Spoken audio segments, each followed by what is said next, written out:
Hello दोस्तों, जय महाकाल, राधे राधे, जय श्री कृष्णा। आज हम लोग UP triple S C ANM post 5272 post के लिए टॉपिक नंबर 3 देखेंगे। टॉपिक नंबर 3 है एससी यानी सब सेंटर, पीएससी प्राथमिक health centre, CSC community health centre और जिला अस्पताल का संगठन। इसके बारे में हम लोग विस्तार से देखेंगे। पहले हम लोग देखेंगे जिला एवं स्थानीय स्तर पर स्वास्थ्य संगठन।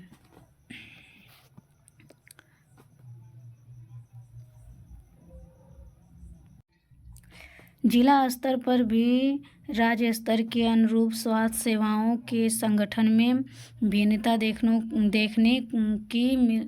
को मिलती है।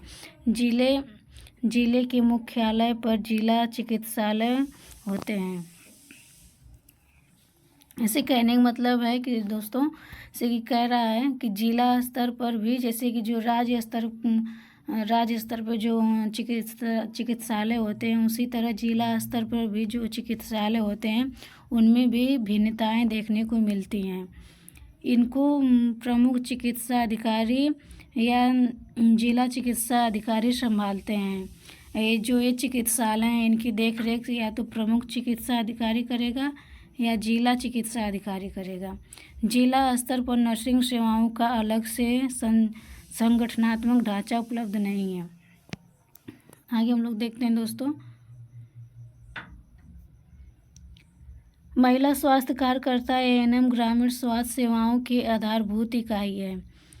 इसके साथ ही उसे राष्ट्रीय स्वास्थ्य कार्यक्रमों में महत्वपूर्ण भूमिका निभानी होती है। अतः महिला स्वास्थ्य कार्यकर्ता को न केवल ग्रामीण स्वास्थ्य सेवाओं के संगठन बल्कि रेफरल सेवाओं के लिए देश में स्वास्थ्य संगठन के ढांचे का ज्ञान होना आवश्यक है। यहाँ पे दोस्तों कहने का मतलब है कि जो महिला स्वास्थ्य कार्यकर्ता एएनएम है, यह ग्रामीण स्वास्थ्य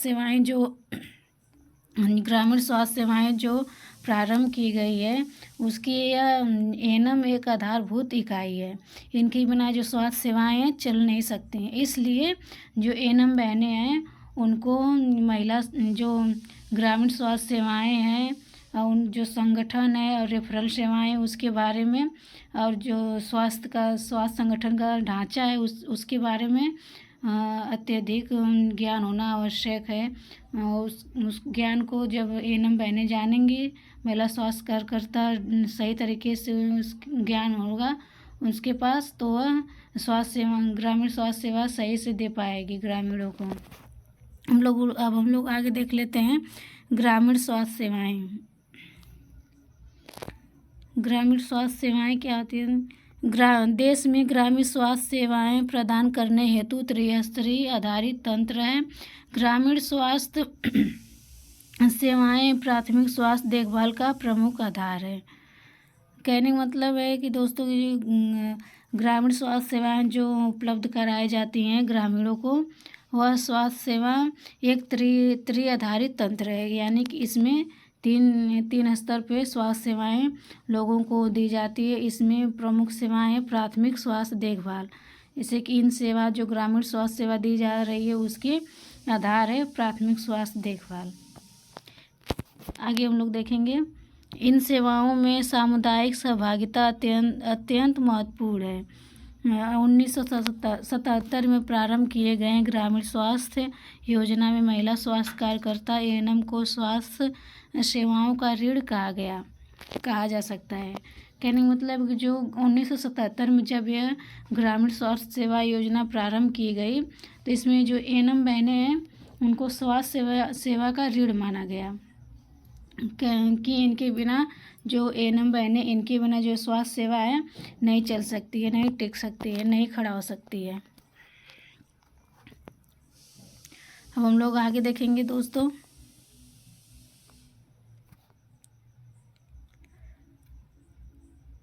ग्रामीण स्वास्थ्य सेवाएं हो गया। आगे देखेंगे ग्राम स्तर के कार्यकर्ता कि ग्राम स्तर पे कौन कौन से कार्यकर्ता कार्य कर सकते हैं। पहले तो आशा है, फिर दूसरी ग्राम स्वास्थ्य मार्गदर्शक होती है, तीसरी दाई और चौथी आंगनबाड़ी कार्यकर्ता। यह सभी स्वास्थ्य कर्मी ग्रामीण क्षेत्र में से स्थानीय स्तर पर ही चुनकर प्रशिक्षित किए जाते हैं तथा अधिकतर उससे ग्रामीण समुदाय के सदस्य होते हैं। इन्हें प्रशिक्षित कर कुछ मानदेय भी प्रदान किया जाता है। कहने का मतलब है इसका कि जो ये सब जो ग्रामीण स्वास्थ्य स्तर पे जो कार्य करती हैं कार्यकर्ता हैं, वह लोग जो होती है निजी क्षेत्र जो जिस क्षेत्र में चुने जाते हैं उन्हीं क्षेत्र के वे निवासी होते हैं और उन्हें वहीं प्रशिक्षित कर उनको वहीं पर नियुक्त कर दिया जाता है कि ग्रामीण लोगों का सेवा करें, उन्हें स्वास्थ्य सेवाएं दें, ताकि ग्रामीण लोग जो हैं उनको वो अपनापन समझ के उनकी जो सेवाएं दी जा रही हैं उनके द्वारा उसका लाभ प्राप्त कर सकें। अब हम लोग देखते हैं दोस्तों त्रिस्तरीय प्रणाली। त्रिस्तरीय प्रणाली क्या क्या होती है? त्रिस्तरीय प्रणाली में उपकेंद्र, प्राथमिक स्वास्थ्य केंद्र, सामुदायिक स्वास्थ्य केंद्र तीनों आते हैं जो ग्रामीण स्तर पे सेवा प्रदान करने के लिए बने हैं।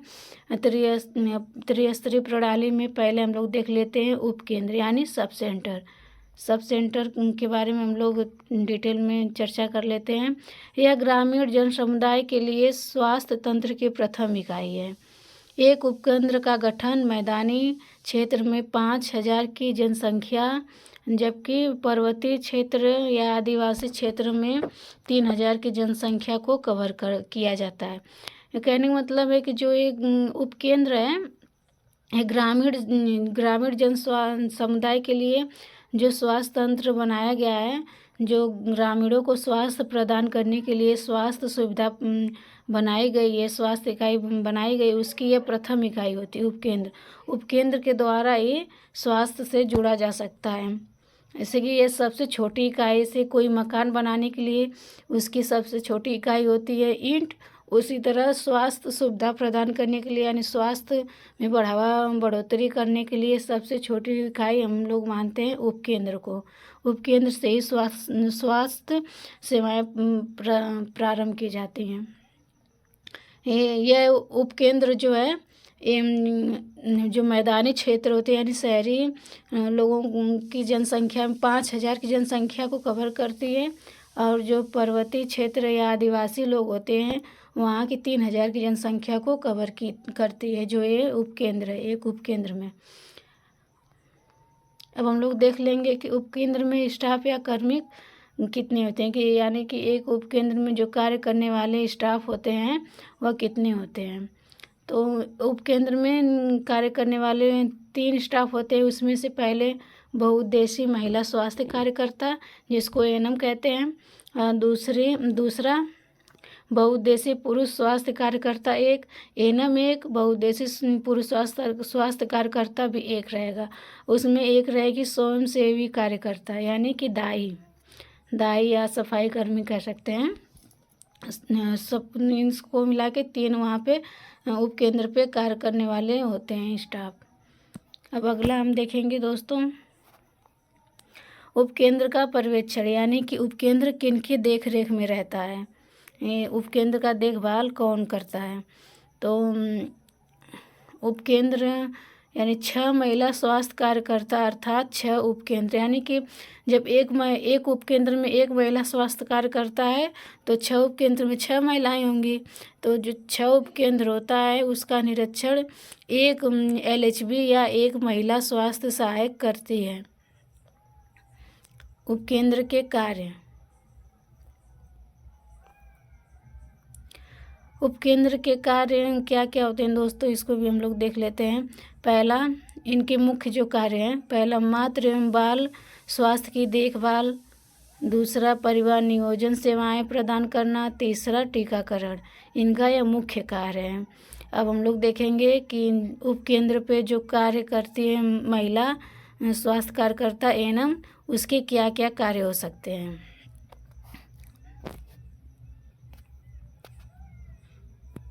तो इसका पहला कार्य है प्रजनन एवं बाल स्वास्थ्य का सेवाओं में प्रजनन एवं बाल स्वास्थ्य सेवाओं उनका अपने कार्यों तथा उत्तरदायित्व को पूरा करना, यानी कि जो प्रजनन एवं बाल स्वास्थ्य सेवाएं उपलब्ध कराई जाती है उसमें अपना जो उत्तरदायित्व उसको पूरी तरह निष्ठा से पूरा करना। दूसरी पॉइंट, परिवार नियोजन संबंधी कार्यक्रमों में सहभागिता लेना।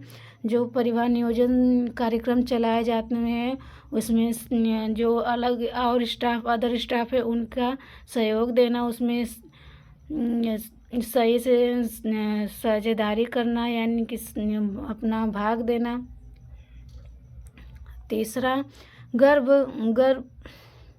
गर्भ के चिकित्सकीय समापन सेवाओं का प्रसार एवं शिक्षा देना, यानी कि कहने का मतलब है कि जो गर्भपात या अनचाहा गर्भ होता है या कोई महिला है उसको गर्भधारण में उसके ऊपर कोई खतरा है गर्भधारण से, तो उसका समापन कराना चाहती है, तो उसके लिए जो एनम बहनें हैं उसको यह सलाह दें कि वह जाके चिकित्सालय में अपना गर्भ समापन करें। उसके बारे में जो गर्भ समापन होती है, चिकित्सकीय गर्भ समापन होती है, उसके बारे में वह जो एनम बहनें हैं ग्रामीणों को अच्छी शिक्षा प्रदान करें कि ताकि वह जाके अपना किसी अस्पताल पे गर्भपात करा सकें।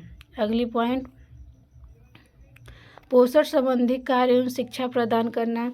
ऐसे कहने का मतलब कि जो ग्रामीण लोग होते हैं उनको पोषण के बारे में सही जानकारी नहीं होती है, तो उनको बताना कि हमें किस भोजन से कौन सा पोषण और कैसे पकाएं तो सही से पोषण हमारे बच्चों या परिवार को मिलेगा, इसके बारे में सही जानकारी देना महिलाओं को। अगली पॉइंट, राष्ट्रीय प्रतिरक्षण कार्यक्रम का पालन करना। अगली पॉइंट, संक्रामक रोगों की रोकथाम करना, तुरंत अधिसूचना करना है, यानी कि जो संक्रामक रोग है उसके लिए जो कार्यक्रम चलाए गए हैं उसके द्वारा रोकथाम करना। यदि कोई संक्रामक रोग गांव में फैल जाता है तो उसकी तुरंत सूचना अपने ऊपर वाले जो चिकित्सालय हैं उसको देना। अगली पॉइंट, दाई प्रशिक्षण में भाग लेना, यानी कि जो दाई हैं अपने से एनम से नीचे के जो स्टाफ कार्यकर्ता हैं उसको प्रशिक्षित करने में भाग लेना। अगली पॉइंट देखेंगे दोस्तों, उपकेंद्र के लिए निर्धारित सभी रिकॉर्ड रखना तथा समय समय पर प्रेषित करना। प्राथमिक चिकित्सा सुविधा प्रदान करना, जैसे कि जो सब सेंटर पे जो प्राथमिक चिकित्साएं सरकार द्वारा प्रदान की जा रही हैं वह लोगों को सही समय पर प्राथमिक चिकित्सा जो सुविधा प्रदान करे सही से, ताकि जो ग्रामीण लोग हैं वह उस सुविधा का लाभ उठा सकें। स्वास्थ्य दल के सदस्य के रूप में सौंपे गए कार्यों को पूरा करना, यानी कि अगर आप स्वास्थ्य दल के सदस्य हैं, किसी भी स्वास्थ्य दल के सदस्य हैं, उसमें जो सौंपे गए कार्य हैं आपको उसको सही तरीके से अपने उत्तरदायित्व को निभाना। सूचना, शिक्षा एवं संचार कार्यक्रमों के तहत लोगों में जागरूकता बढ़ाना। जो भी उस सब सेंटर पे सुविधाएं दी गई हैं जागरूकता फैलाने के लिए, सूचना शिक्षा संचार के लिए, उसको आप ग्रामीणों तक इन माध्यमों से सही से जागरूक करें कि ताकि जो ग्रामीण लोग हैं उन्हें अपने स्वास्थ्य के प्रति जागरूकता मिल सके। आगे देखेंगे उपकेंद्र पर कार्यरत पुरुष स्वास्थ्य कार्यकर्ता के कार्य। अभी हम लोग महिला कार्यकर्ता के कार्य देखें, अब हम लोग पुरुष के कार्य देख लेते हैं। इसमें पहले पॉइंट है संक्रामक रोगों की रोकथाम में सहयोग देना। दूसरी पॉइंट, मलेरिया नियंत्रण कार्यक्रम में भाग लेना। अगली पॉइंट, कुष्ठ रोग उन्मूलन कार्यक्रम में भाग लेना।